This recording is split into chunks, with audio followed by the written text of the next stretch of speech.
The road leads up a small hill. From the top, you can see a few farmhouses in the distance. There is smoke rising up from the village, and the battle cries of attacking orcs can be heard even this far off.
Yes?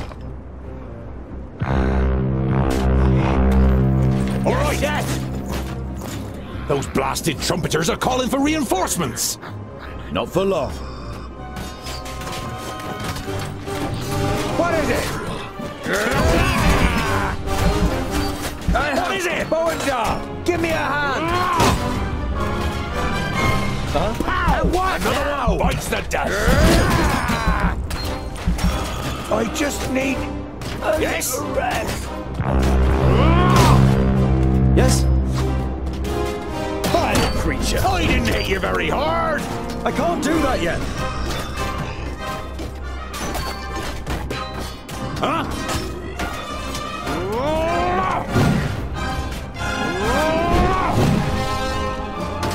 I'll be ready soon! And again! I need help over Don't here! rush Quick. me! Pow! Another one bites the dust! Yes? Vile creature! Yes? Pow! Another one bites the dust! Vile creature! What is it? They're hitting me pretty hard! Huh? Vile creature! Kill! And again! I didn't hit you very hard! Yes? I didn't hit you very hard! Uh-huh. As good as done! All right!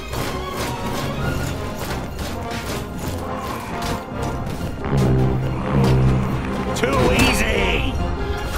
Yes? On my way.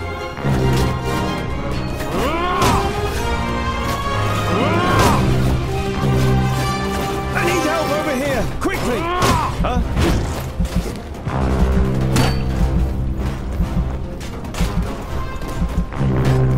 Please wait a moment. What is it? On my way! And again. Yes?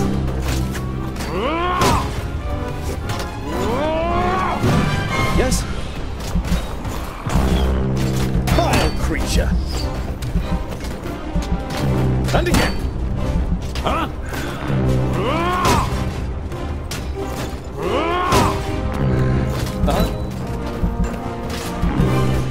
Kill. And again. Yes? Huh? Too easy! Creature. As good as done! Yeah! On my way!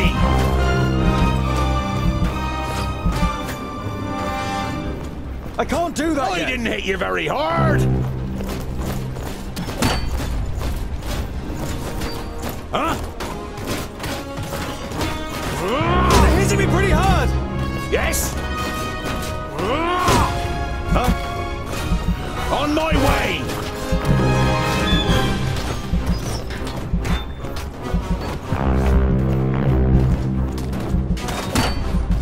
As good as done!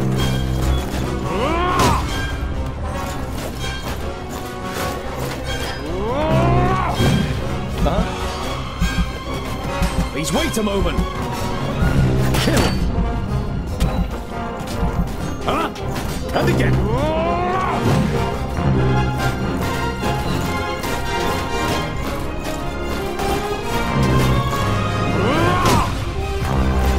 Kill. Huh? Vile creature.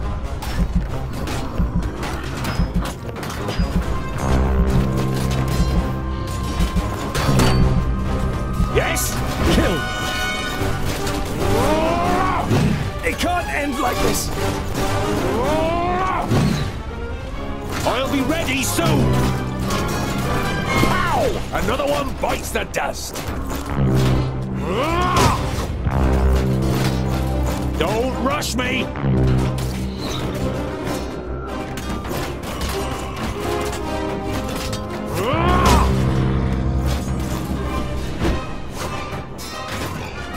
Too easy!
Huh?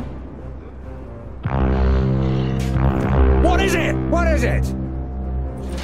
Those blasted trumpeters. Not for... On my way!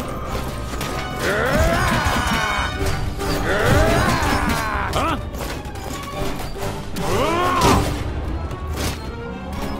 Too easy! Yes? I didn't hit you very hard! Huh? And again. What is it?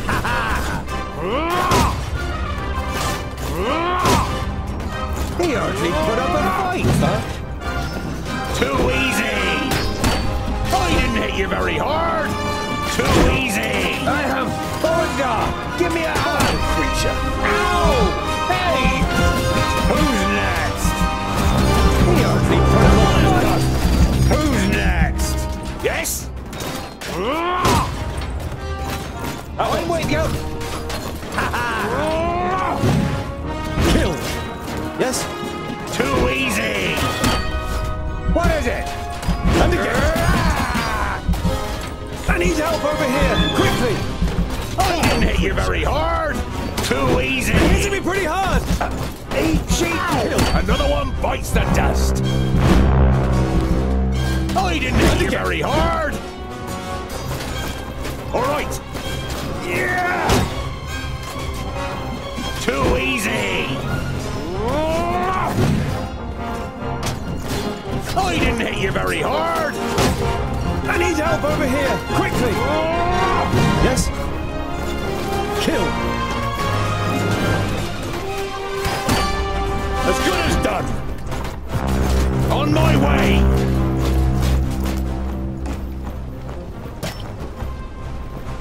Yes? Understood.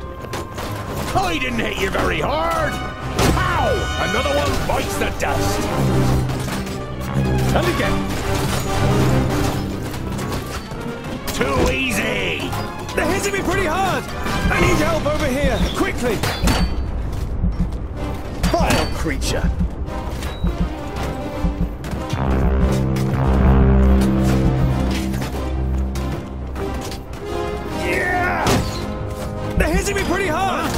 us? All right. As good as done. What is it? I need help over here, quickly!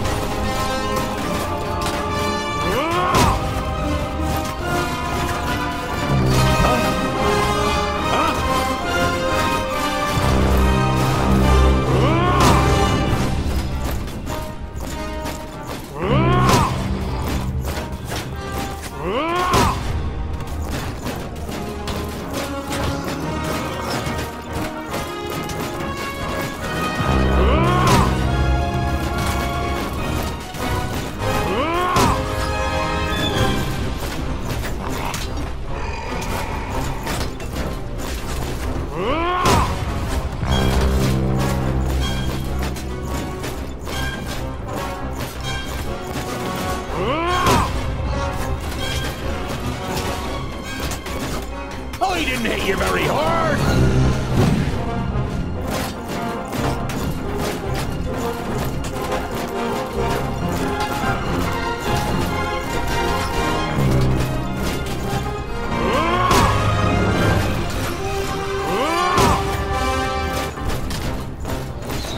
I didn't hit you very hard! Too easy!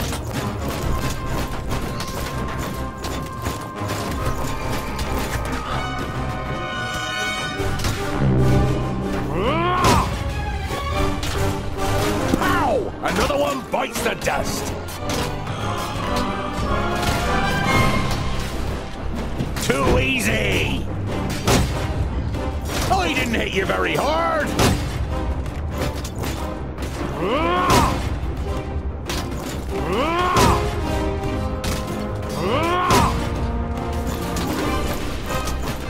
Pow! Another one bites the dust.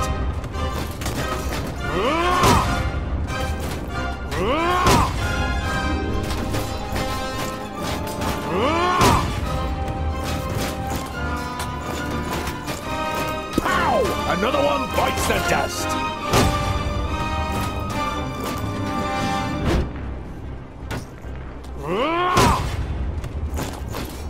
Too easy. Pow! Another one bites the dust.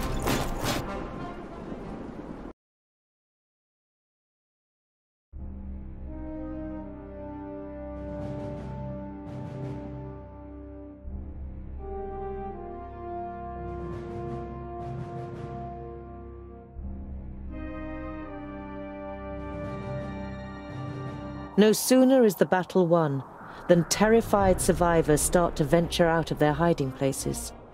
Women with sheets ripped into strips and buckets of hot water take care of the injured. A man with a blood-encrusted arm approaches you. My name is Malchius. I think that I am now the mayor of this village.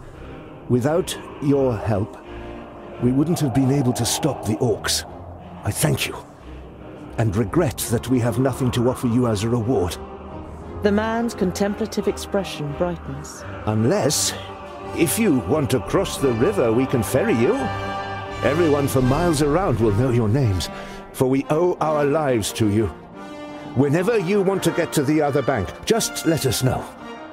You thank him politely and spend the night as honored guests in Malchius's house. All evening, people come to the house to give you small gifts and swear eternal thanks. The next day, you depart. First amidst protest, then grateful cheers.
The inhabitants of Clute Meadow are busy at work in the village and the surrounding fields. They don't seem too worried about the armies of orcs that are prowling around, or they just don't know about them.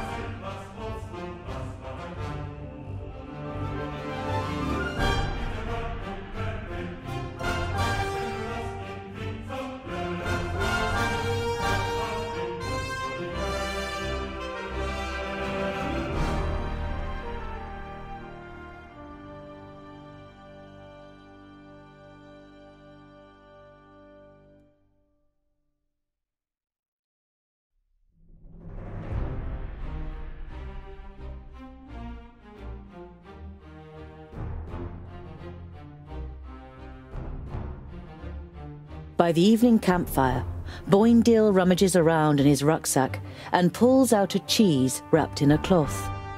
He sticks a fist-sized piece on a spit and grills it on the fire. Ah, there's nothing better than grilled cheese at the end of a long day. The smell it gives off makes you hold your breath. Oh, it smells like my socks after weeks of marching in my boots. Oh, picky, are you? Hardly surprising, considering you were brought up by humans. It's ruined your taste. Boindil holds the stinky cheese at the end of the stick under your nose. Eat, and stop complaining. You pull the warm piece of cheese from the stick. It tastes dreadful. Your fingers will smell of it for the next few days, and probably your mouth will too. You arrive at a crossroads with a tavern on the corner. A warm light is emanating from its window, lighting up the road around it. A stone sculpture of a sheep stands in front of the door, and above it a sign, swaying gently in the breeze, reads, "The Stone Sheep." You enter the tavern with a determined stride, and are greeted by a thick wall of pipe smoke. The dozen or so drinkers at the tables turn towards you, then give each other astonished and slightly worried looks. In the tavern there are half a dozen people sitting at the tables, and just as many at the bar, clearly farmers and labourers from the surrounding villages. Boindil pays no attention to the other guests and trudges over to a table. Together with his brother, you follow him and sit down. The landlord comes out from behind the bar. What can I get you? You hear surly muttering from one of the tables. What are groundlings doing showing their faces here, now of all times?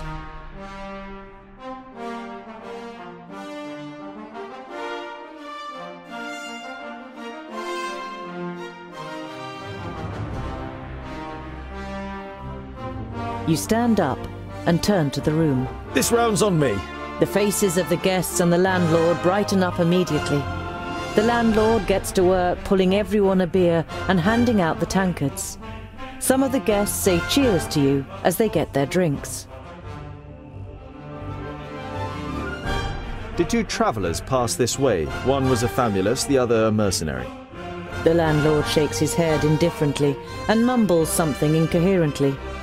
One of the guests is about to say something, but shuts up when the person next to him gives him a poke. Come on now, tell us what happened. We're all friends here. The man who was going to speak the first time round looks over to his neighbour, who nods. Two travellers spent the night here. One had a robe on, the other was a mercenary. The next day they left, all in a hurry. Said they'd been attacked by an elf. One of the other drinkers finds his voice too. There was a hell of a lot of noise that night, as if there'd been a dust-up. You left some gold here for the trouble. I thought they meant the noise, but then I noticed the broken window. The landlord sighs. Please don't tell anyone else about this. Who will want to spend a night in a tavern where an elf has been sighted?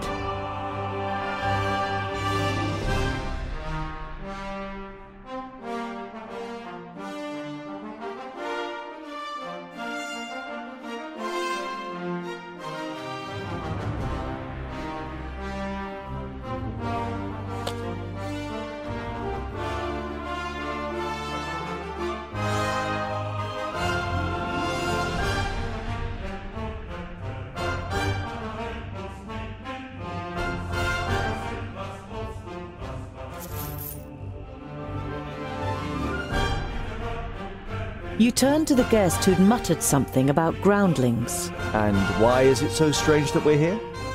The man glances up briefly and then stares drunkenly at his tankard and mutters with a slur, Don't play the innocent. The orcs are terrorizing our lands. And whose fault is it? You let them in. I was not at the stone gateway, and I don't know what happened. But you can be sure of one thing. Dwarves would never cooperate with orcs. We kill them no sooner than we say them, or my name isn't Boindle Doubleblade. The drunkard and his neighbour are given a start. They mumble an apology and turn their attention to the beer in front of them. We're tired and long for a proper bed. Of course, gentlemen. You spend a restful night in the tavern and then head off on your way again.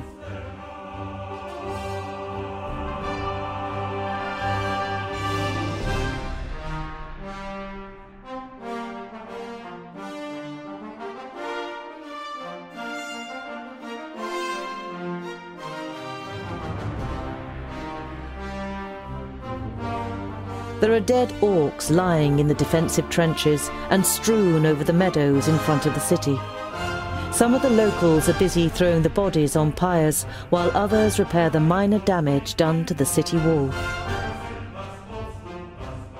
You enter the city and the garrison at its centre without being spoken to. It is only when you reach a heavy oak door that... Dwarves, eh? Seems we aren't to be spared anything these days. What do you want? It looks like you've got an orc problem. Had.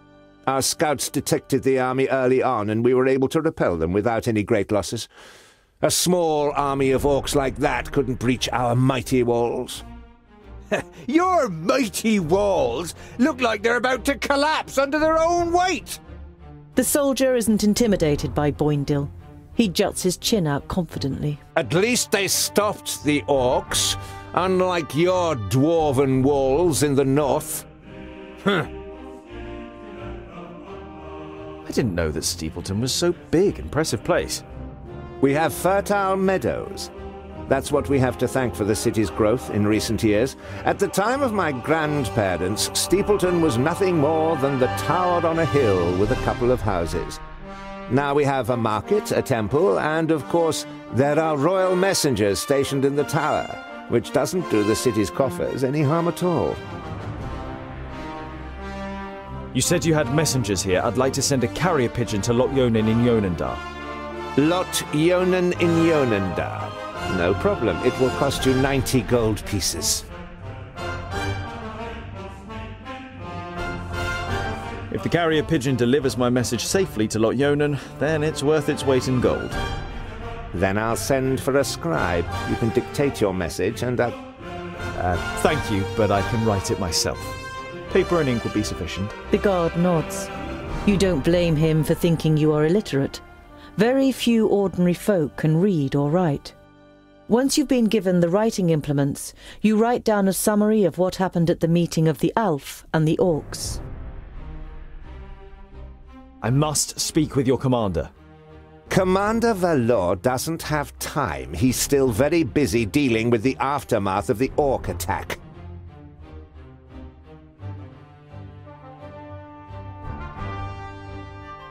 Commander Valor is dealing with the orc problem, and I have important information concerning it. I witnessed a meeting of the orc lords. The guard eyes you with interest and tries to judge whether you can be trusted. Finally, he stands up, opens a door, and enters the room ahead of you. The commander looks up from his work. The guard repeats what you told him. Your information about the orcs could be useful. We have fought them back, but not yet defeated them. Come in. The commander listens attentively, and now and then asks questions, as you tell him about the 3 orc armies and the meeting of the chieftains with the Alf Sintharas. This sounds very grave. I will send out messengers. We must be prepared. The orc army that attacked you was able to escape. What was left of it? They headed south. Unfortunately, I can't send anyone after them until the damage to the wall is repaired. The commander looks at you with a disgruntled expression. It suddenly seems clear to him who he has standing in front of him. If you're interested, you could try and wipe out the mob that got away and collect the bounty. Killing pig noses and getting paid for it? Where's the hitch? You grin at Boindil, and then turn back to the commander. We'll see what we can do. We must press on. Farewell, Commander Valor. Kill as many orcs as you can, dwarves. Palandi'll be with you.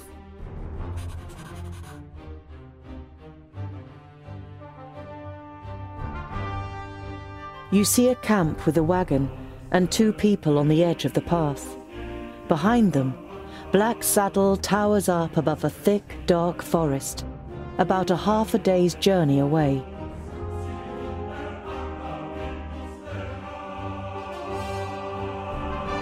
You don't want to give them a shock, so you address them while you're still a distance away. Hello, friends. Is there any space by your fire? The 2 traders look up and visibly jump when they see you 3 dwarves. Ah, hello. Yes, of course. It doesn't escape your attention that you seem to be causing the traders some uneasiness, but you take up their offer and sit down. The twins follow your example. We're only travellers. We're looking for someone who's said to live on Black Saddle. A hermit. Someone who lives here? The traders exchange amazed looks. If they live here, they must be mad. Normally we wouldn't stop and rest here, but the horses are too exhausted. Our departure from Parista was delayed and we must have driven them too hard. Why does Black Saddle make you feel uneasy? It doesn't look particularly inviting, but it's only a mountain. Only a mountain? You don't know the legend? The trader looks at you and the twins for affirmation, but you all shake your heads. Black Saddle was once known as Cloud Piercer, and it towered up into the heavens, the upper slopes of pure gold and the summit covered in snow. The humans wanted to attain this wealth, but the smooth slopes and the dazzling summit made the climb impossible. They called on the dwarves to help them. They were able to tunnel up through Cloud Piercer to the top. They hollowed it out and carried away the gold. The humans demanded that the treasure be shared, but the dwarves refused, and as they argued, the mountain began to tremble. There were too many holes inside for it to hold together. It collapsed and buried both greedy parties underneath it. The mountain lost its tremendous size and its beauty, and ever since has haunted both humans and dwarves with its erosive hatred, causing even the rocks to turn black over time. Pfft, never heard of it. Sounds like human tittle-tattle. Dwarves would never hollow out a mountain so much that it collapses.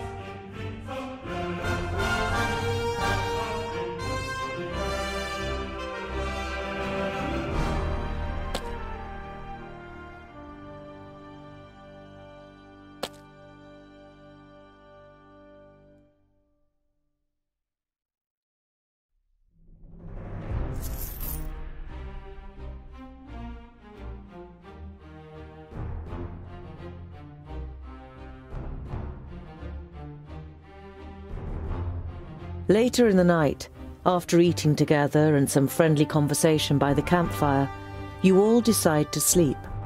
But it's a night in which nothing happens, and the next morning the traders set off early.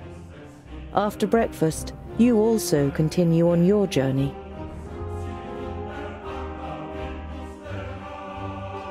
After a march through the thick pine forest, Black Saddle, the sinister tabletop mountain, and your journey's destination rises up before you.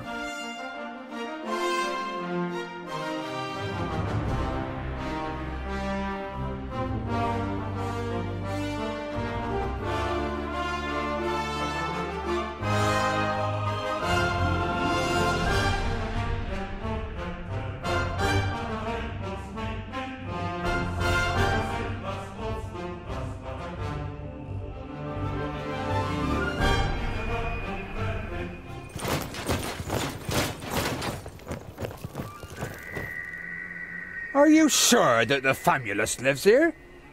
Yes, according to Lot Yonan. Although you try to put a lot of assurance into your voice, You too see no signs that anyone lives here. No castle, no tunnel, no camp. There's nothing here but mountain. Then we'll have to take a closer look. You do that, scholar. We'll be waiting for you here. You think about objecting, but it would just be a waste of breath.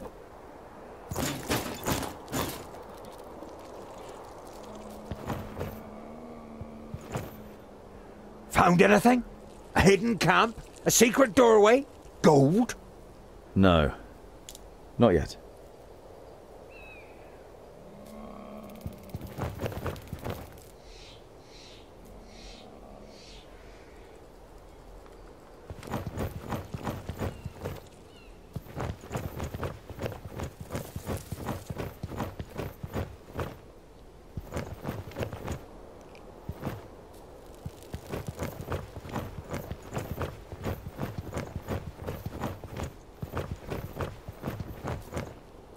I can only climb a little way here. There must be a better way.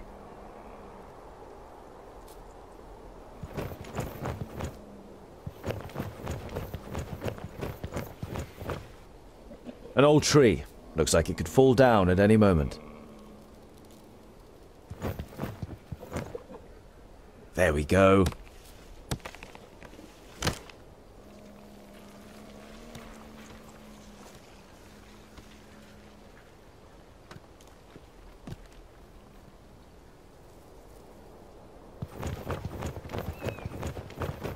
Too steep. I can't get a grip anywhere.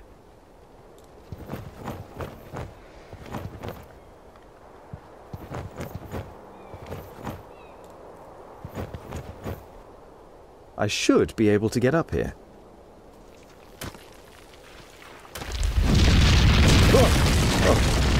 Phew. That was close. I hope this is all worth it.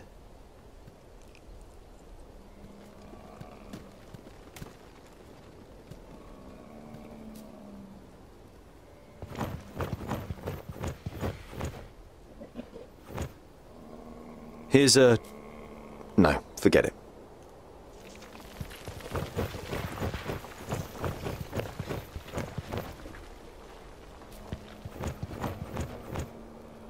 Definitely a rock face.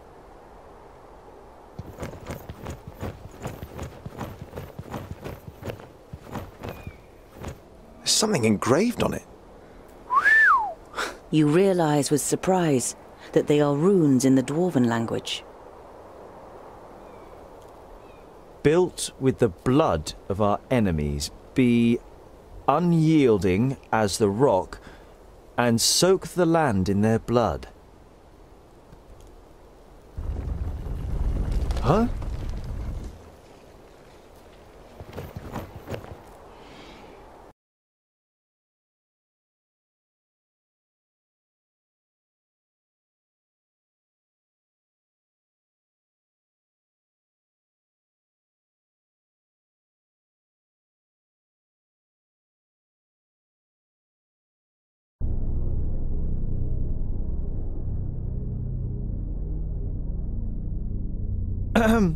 Hello?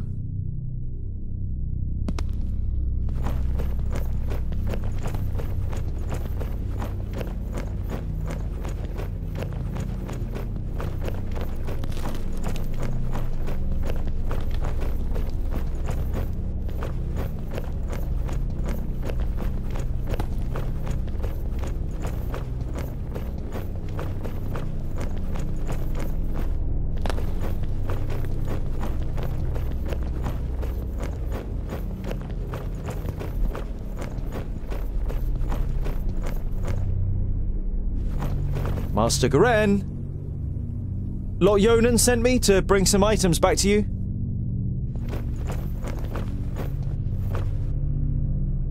My inquiries are almost at an end. That means I can finally go to be with my sunshine. I have never been to Greenglade, but I think I will like it there.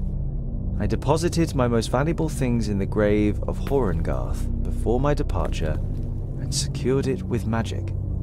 The password is... You recognize the following words as rune names, but they're written in the learned language, so you don't know which they are. Greenglade. Oh, great.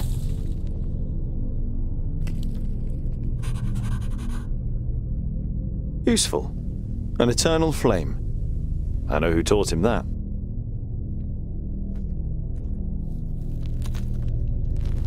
You see sketches and notes on the architectural features, statues and wall reliefs. It seems Garen spent a lot of time studying this place. Maybe he's a kind of a dwarf historian, or maybe he's just a treasure hunter.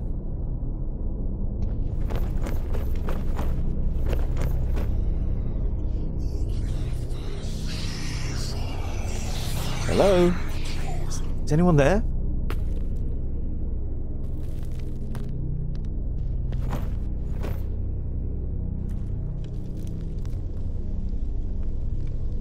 It looks as though Garen lived in the fortress for a while. It also seems that he left several lunar orbits ago.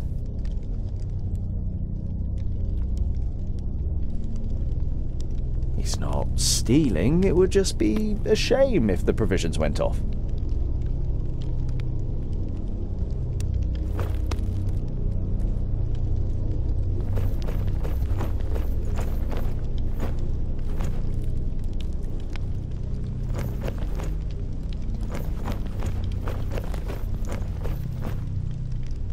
A series of weapons that are all clearly of dwarven origin. The spider webs and rust suggest they have been here for quite a while, maybe even centuries.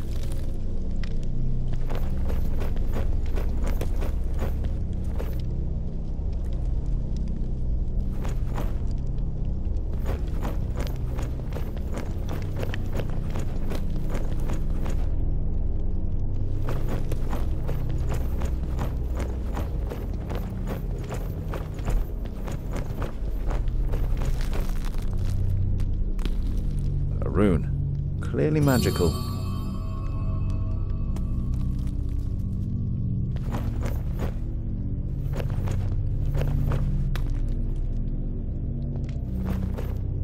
Graves. Could be buried here.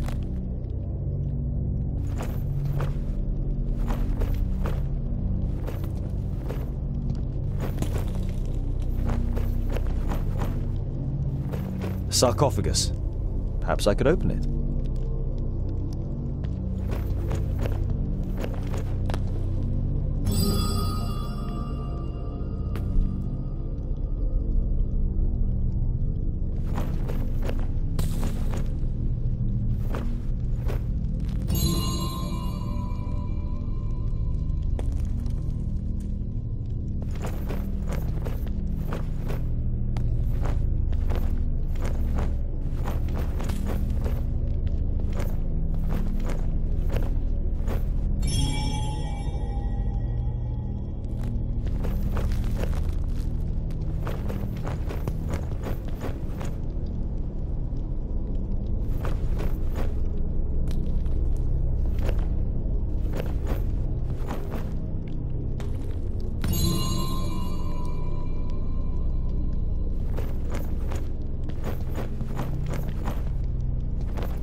Ah!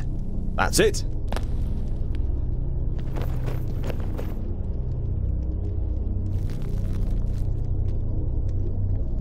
Garen's most valuable belongings. Letters from his lover, a silk scarf that must have belonged to her, and a medallion.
means the fortress belongs to the dwarf haters.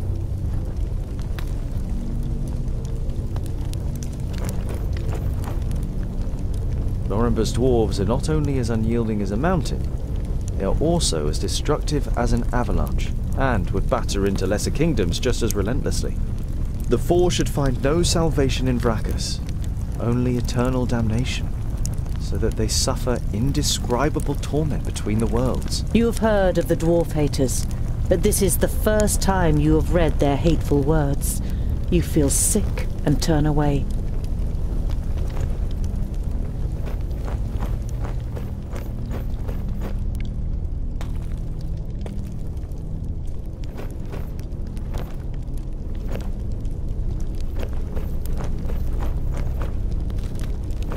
It would seem that even the Thirdlings worship Vrachus, but in all the other kingdoms his shrine would be the biggest, not the statue of the kingdom's progenitor. A couple of gold coins are in the bowl in front of the shrine.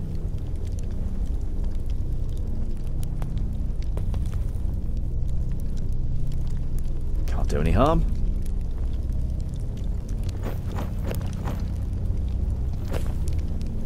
Lorimber, the progenitor of the Thirdlings. In most of the chronicles about the 5 dwarfen kingdoms, only very little is written about the Thirdlings, and what is written is full of disgust. They are called traitors, or worse.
Even the dark, evergreen forest seems to be afraid of the Black Mountain.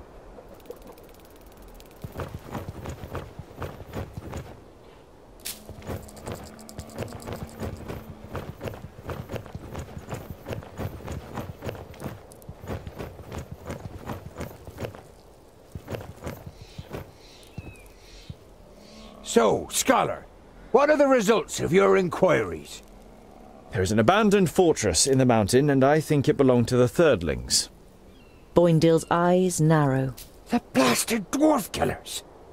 A Thirdling fortress? Here? In the middle of Grindlegard? We must let High King Gundrabur know about this. The fortress has been long abandoned by the looks of it. Anyway, I can't go to Ogre's death until I have completed my quest. Goren is in Greenglade. Huh. The High King. Why do you want to bring me to him? All right then. It's about the choice of the new High King. Grindlegard, the King of the Fourthlings, is with his entourage in Ogre's death and is supposed to ascend the throne. But our acting High King Gundrabur wants to prevent that from happening. He fears that Grindlegard wishes to instigate a war against the elves. But what have I got to do with that? Boindill is about to say something, but is silenced by a nudge in the side from his brother. High King Gundrabur will explain everything when the time comes. You look distrustfully from one twin to the other. Boindill has donned an innocent expression, and Boendal doesn't give you the impression that he has anything else to say on the matter. What does this King Gandagar have against the elves? Dwarves and elves just don't get along. Brachus and Satalia made us that way. I know that, but going to war for just that, after all this time? Well, there must be more behind it. They say that the king of the Fourthlings is full of hatred and is a hothead in this matter. A thirdling fortress? Here, in the heart of Grindlegard? That's strange, isn't it? And worrying. But they've always been wily. They move in the shadows and kill there too if they can. Do you know their story? I've read about it. Lorenber, their progenitor, rejected the name that Vrachas gave him, who in turn did not give him any special talents, so his kingdom studied war. It helps them defending the East, but it also meant they ended up confronting the other kingdoms. No dwarf would ever even think of injuring one of his kind, never mind killing them. But the dwarf killers are proud of it. When they were even more powerful, they wanted to become the rulers of all dwarves. They are envious of our skills. They haven't been heard of for a long time, but you can be sure there isn't a single dwarf alive who doesn't hate them. Whatever, your High King must wait. I have a quest to carry out in Greenglade. But our quest is... Boindil raises a placatory hand and throws his rucksack onto his back in preparation. Let it be, dear brother. Look at him. He has made his decision, and you will not be able to change his stubborn dwarven mind. You can't help but smile.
You approach Scalebrook through its expansive fields and spot smoke rising up into the sky.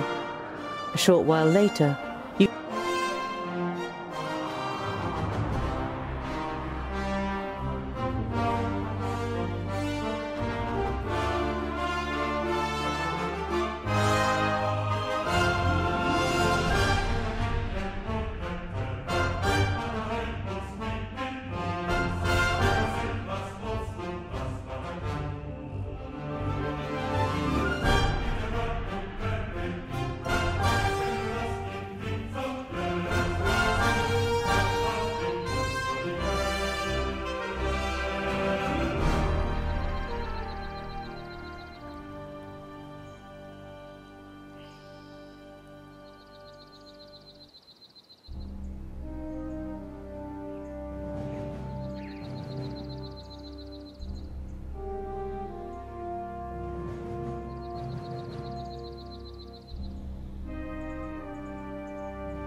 Quick! We have to help those people!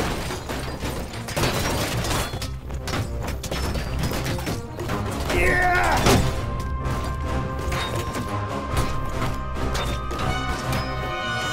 And what now? I didn't hit you very hard! What is it? Find somewhere safe to hide. We'll come back for you once we've saved the other villagers. Understood. Yes! Huh? Yeah!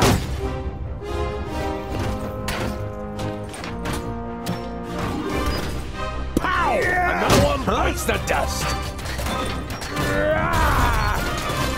Too easy!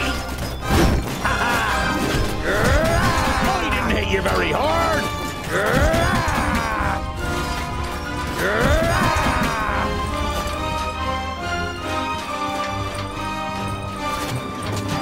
All right! I'm not that quick! On my way! We hardly put up a fight! As good as done!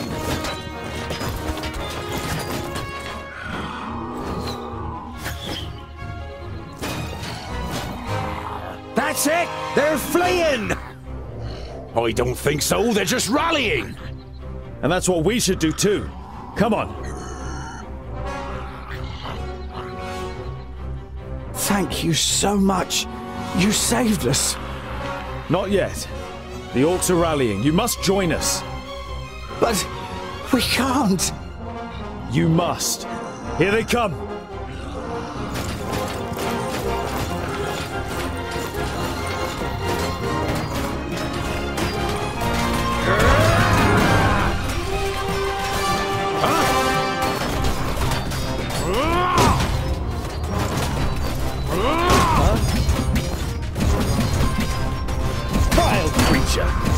We hardly put up a fight! What is it? I am Bowen. Give me a hand!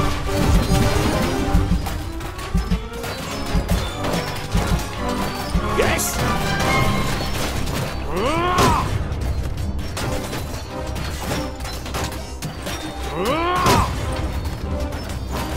Yes? Yeah! Too easy! Huh?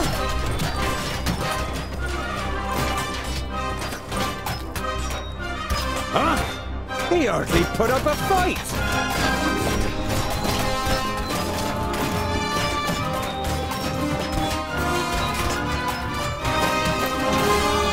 Pow! Another one bites the dust! I didn't hit you very hard! Uh-huh.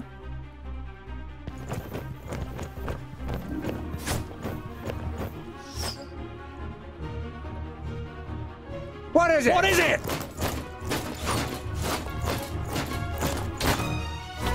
Yes?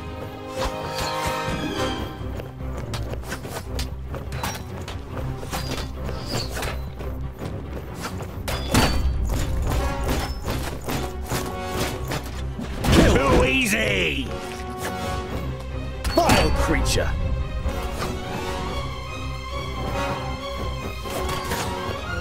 Yeah!